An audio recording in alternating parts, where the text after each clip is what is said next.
बिस्मिल्लाहिर्रहमानिर्रहीम। स्टूडेंट्स अस्सलाम वालेकुम। उम्मीद है आप सब लोग खैरियत से होंगे। तो हाजिर हैं एक नई असाइनमेंट जिसका टाइटल है MTI 303। ये मैथमेटिकल मेथड्स की असाइनमेंट 1 है और ड्यू डेट इसकी 20 है। बहुत सारे स्टूडेंट्स के मैसेजेस आ रहे थे ग्रुप्स में कि इस सब्जेक्ट की असाइनमेंट्स बनाएं। ठीक है, तो मैंने उनकी रिक्वेस्ट पर अभी ये असाइनमेंट बनाई है। तो स्टूडेंट्स आपका भी ये काम है कि जो भी बच्चा ये असाइनमेंट देखे, वीडियो देखे, वो प्लीज़ फाइव मैथमेटिक्स चैनल को लाजमी सब्सक्राइब करे और इसको अपने दोस्तों में लाजमी शेयर करें ताकि दूसरों को भी हेल्प हो जाए। और दूसरा, अपनी असाइनमेंट आप खुद टाइप करें मैथ टाइप पे। इस पे आपकी ये है कि एक तो प्रैक्टिस हो जाएगी, दूसरा आपके कंसेप्ट भी क्लियर हो जाएंगे। बाकी जो कंसेप्ट है, जितना मुझे इसके बारे में पता है, वो मैं इंशाल्लाह ताला आपको सारे क्वेश्चन जो हैं वो कंसेप्ट के साथ ही करवाऊँगा। ठीक है, तो चलिए स्टार्ट करते हैं। क्वेश्चन नंबर 1, यहाँ पे हमें एक जनरल सॉल्यूशन दिया गया है ऑर्डिनरी डिफरेंशियल इक्वेशन का। डिफरेंशियल इक्वेशन हमें क्वेश्चन में गिवन है, लेकिन उसका हमारे आंसर के साथ कोई फ़िलहाल ताल्लुक नहीं है। तो हमने सिर्फ इसके जनरल सॉल्यूशन को देखना है और उसी को लेकर आगे चलना है। ठीक है, जनरल सॉल्यूशन हमारे पास ये है कि y ऑफ x is equal to a e⁻⁵x plus b e⁻2x। ये हमारा जनरल सॉल्यूशन है। तो दूसरी दो चीज़ें हमें दी हुई हैं कि यहाँ पे इसकी y ऑफ 0 पे इसकी वैल्यू 4 है और y डैश ऑफ 0 इसका -2 के बराबर है। यानी कि जब आप इसका डेरिवेटिव लेके फिर उसमें 0 पुट करते हैं तो उसकी वैल्यू -2 आती है। ये सिंपल आपने इस फंक्शन में आपने 0 पुट किया और उसकी वैल्यू 4 आती है। ठीक है, ये हमें दो इन्फॉर्मेशन गिवन है और एक जनरल सोल्यूशन गिवन है। ठीक है, और हमने करना क्या है कि फाइंड द कांस्टेंट्स ए और बी। हमने ए और बी की जो वैल्यूज़ है ना वो फाइंड आउट करनी है। तो चलिए स्टार्ट करते हैं। सबसे पहले हम फाइंड आउट करते हैं y ऑफ 0। यानी कि यहाँ पे ये जो हमें फंक्शन गिवन है, इस पर हम क्या करेंगे कि 0 की वैल्यू पुट करेंगे। यहाँ पर x की जगह पे वैल्यू 0 पुट कर देंगे यहाँ पर। ठीक है, x की जगह पे जब 0 पुट किया, ये देखें a e−5 यहाँ पे x की जगह पे 0 प्लस be2 इसकी पावर 0 x में 0 पुट कर दिया। आप लोगों को पता है कि ये देखें ये e की पावर 0 बन जाएगी सारी, ये भी e की पावर 0 बन जाएगी। और e की किसी भी नंबर की पावर जब 0 हो ना तो वो 1 के बराबर होती है। इसका मतलब है कि यहाँ पे भी 1, यहाँ पे भी 1 आ गया, तो हमारा जवाब जो है वो a प्लस बी आ गया।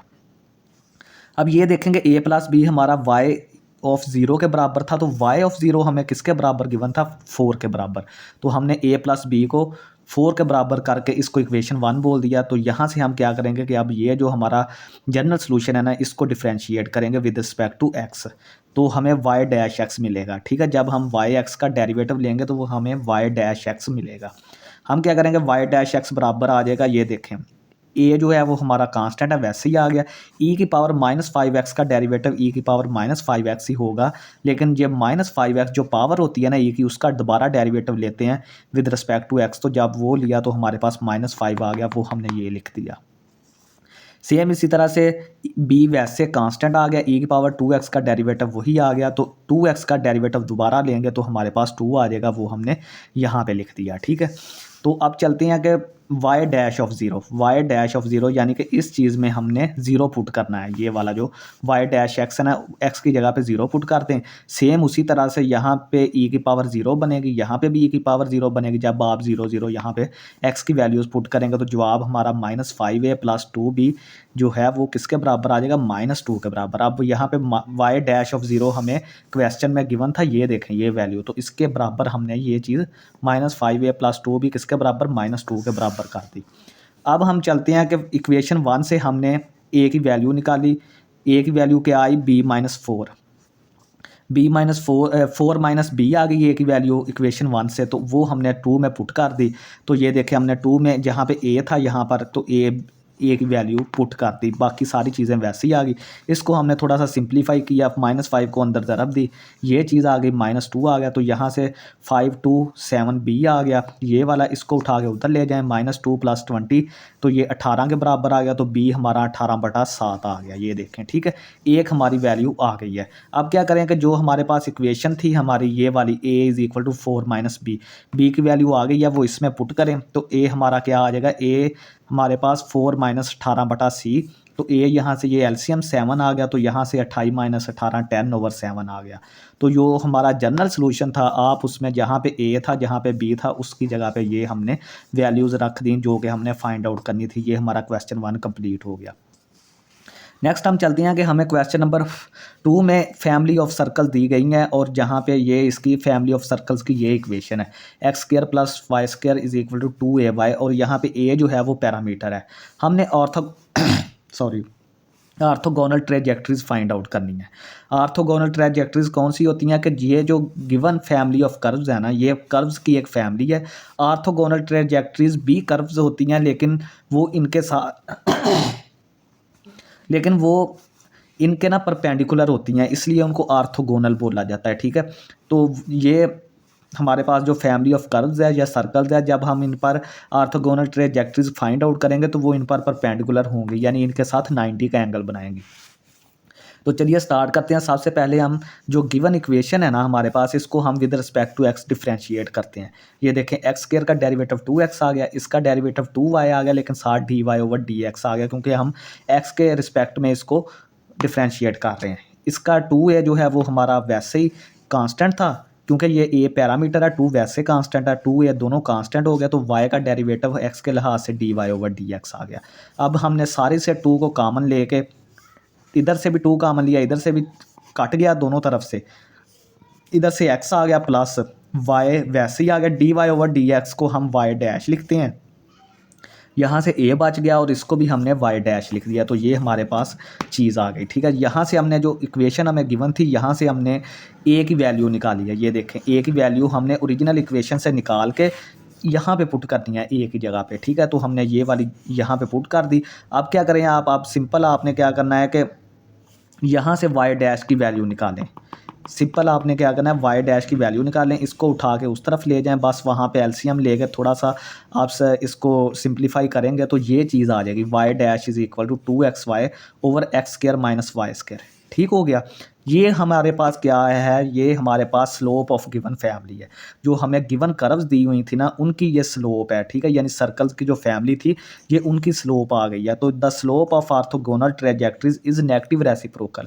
जब हमने ऑर्थोगोनल ट्रेजेक्टरीज की स्लोप फाइंड करनी है तो हमने इसको रेसिप्रोकल इसका उल्ट कर देना है और साथ माइनस लगा देना है। ठीक है, इस स्लोप के फार्मूले के साथ। ठीक है, तो यहाँ पे देखें कि dy/dx था, तो हमने इसको रेसिप्रोकल भी बना दिया, नीचे वाली ऊपर ले गए चीज़। ठीक है, और साथ माइनस लगा दिया, और ये अगर हम देखें तो ये एक होमोजीनियस डिफरेंशियल इक्वेशन है। अब हम इसको सब्स्टिट्यूशन मेथड से सॉल्व करेंगे। यहाँ पे हमने y को लेट कर लिया कि vx के बराबर है। अब दोनों तरफ डेरिवेटिव लें तो यहाँ पे dy/dx आ गया, इधर हमारे पास प्रोडक्ट रूल लग जाएगा। प्रोडक्ट रूल डेरिवेटिव का हमारे पास ये आ गया, यानी कि पहला वैसे ही दूसरे का डेरिवेटिव, फिर दूसरा वैसे पहले का डेरिवेटिव, ये इस होता है। ठीक है, ये देखें। तो नेक्स्ट हमारे पास है v + x dv/dx। ये चीज़ हमने जो है वो किसके बराबर कर दी, -1 - v² / 2v दैट इम्प्लाइज। तो हमने यहाँ पे क्या किया है कि x dv/dx ये हमने वैल्यू निकाली है। सिंपल हमने यहाँ से जो dy/dx की वैल्यू थी ना वो हमने पुट की है। ठीक है, जो हमने ये यहाँ पर चीज़ करके आए उसमें हमने y = vx पुट करके उसको सिंप्लीफाई किया। ठीक है, और यहाँ पे हमने dy/dx की ये वाली वैल्यू यहाँ पे पुट कर दी है, और यहाँ पे हमने सिर्फ क्या किया, y = vx वगैरह पुट करके सिंप्लीफाई किया, और इधर से हमने ये v उठा के इस तरफ ले गए, उधर जाके एलसीएम वगैरह लिया है, तो इधर सिर्फ हमारा ये चीज़ बच गई है। तो इसका मतलब है कि यहाँ पे हमारा ये जो x dv/dx हमारे पास इसके बराबर आ गया।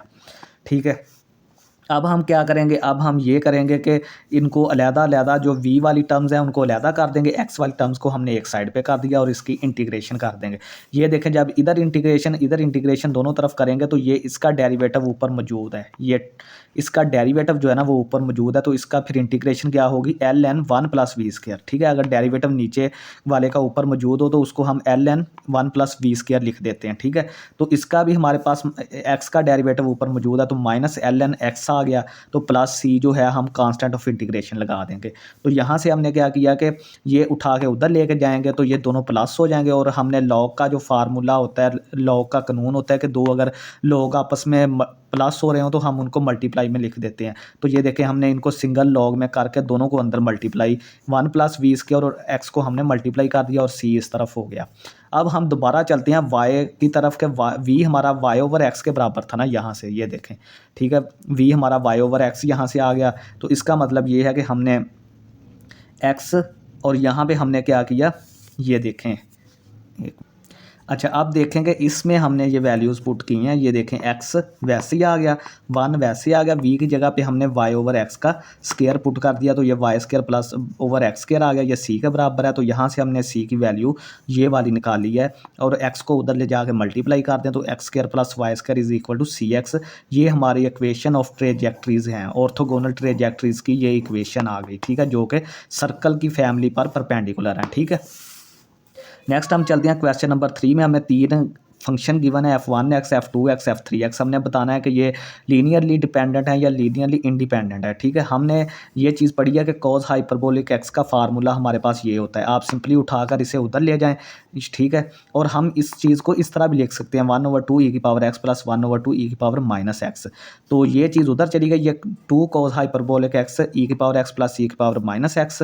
आप क्या करें कि ये चीज़ उठा के उस तरफ ले जाएं, e की पावर x प्लस e की पावर माइनस x, ये उधर जाके माइनस हो जाएगा, ये इक्वल टू 0 आ जाएगा। अब देखें कि कोई भी सॉल्यूशन जो है, अगर हम किसी फंक्शंस को लीनियर कम्बिनेशन में लिखें और वो 0 के बराबर कर दें, तो लीनियरली इंडिपेंडेंट वो तब भी होगा जब उसके सारे कोफिशिएंट्स 0 होंगे। अब देखें कि हमने तीनों फंक्शंस को लीनियर कम्बिनेशन में लिखा है, लेकिन इसको 0 के बराबर भी कर दिया है, लेकिन मसला क्या बना है कि यहाँ पे जो इसके कोफिशिएंट्स है ना, ये यहाँ पे 1 है, यहाँ पे 1 है, यहाँ पे -2 है, ये 0 के बराबर नहीं है। अगर ये 0 के बराबर होते तो ये फिर लीनियरली इंडिपेंडेंट होते, अदरवाइज ये लीनियरली डिपेंडेंट हैं। ये रीज़न मैंने ये नीचे लिख दिया ये वाली। तो ये सारे रियल नंबर्स पर लीनियरली डिपेंडेंट होंगे, लीनियरली डिपेंडेंट। और अगर आप किसी एक फंक्शन को दूसरे फंक्शन की शक्ल के लीनियर कम्बिनेशन में लिख सकते हैं, यानी कि आप एक फंक्शन जो है उससे दूसरे फंक्शन बना सकते हैं, तो आप के वो फंक्शन जो है वो लीनियरली डिपेंडेंट होंगे। आप देखें कि हमने कॉस हाइपरबोलिक एक्स का फंक्शन जो था ये वाला, हमने ई की पावर एक्स और ई की पावर माइनस एक्स को इस्तेमाल करते हुए हमने ये तीसरा फंक्शन बना दिया। तो इसका मतलब ये तीनों जो हैं वो लीनियरली डिपेंडेंट होंगे, ये रीज़न है इनके लीनियरली डिपेंडेंट होने की। नेक्स्ट हमारे पास एक ऑर्डिनरी डिफरेंशियल इक्वेशन दी गई है जो कि ये है। तो हमने इसका जो है ना एक सलूशन हमें दिया गया है जो कि y1 is equal to X की 4 प्लस एक्स की 3, ये हमें क्वेश्चन में गिवन है। हमने इसका जो है ना सेकंड सलूशन यानी कि y2 फाइंड आउट करना है, ठीक है। ये हमारे पास एक काशी आइलर इक्वेशन है, सो ट्राई या power solution as y is equal to X की पावर 4। ये जो हमें गिवन है ऑर्डिनरी डिफरेंशियल इक्वेशन दी गई है, वो हमारे पास काशी आइलर इक्वेशन की जो है वो टाइप की है, ठीक है। इसमें क्या होता है काशी आइलर में, काशी आइलर वो इक्वेशन होती है जिसमें x की डिग्री जो होती है ना वो हाईएस्ट डेरिवेटिव के बराबर होती है। आप देखें कि इसमें हाईएस्ट डेरिवेटिव डबल डेरिवेटिव है, ये देखें डबल, ये 2 लाइनें जो इस तरह लगाई होती हैं इसका मतलब है डबल डेरिवेटिव। और इसका जो डिग्री है x का वो भी इसके बराबर है, यानी कि 2 डिग्री है और 2 डबल ही डेरिवेटिव है। तो हम क्या करेंगे, हम इसका एक पावर सॉल्यूशन फाइंड आउट करने की कोशिश करेंगे, वो हमें मिल जाएगा इंशाल्लाह ताला। काशी आइलर इक्वेशन का पावर सॉल्यूशन मिल जाता है, तो हम उसको कर लेते हैं लेट के y is equal to X की पावर r। ये देखें ये हमारे पास y का हमने y फाइंड आउट करना है ना, तो इसको हमने लेट कर लिया x की पावर r, जो कि एक पावर सॉल्यूशन होगा, ठीक है, क्योंकि ये r पावर में है।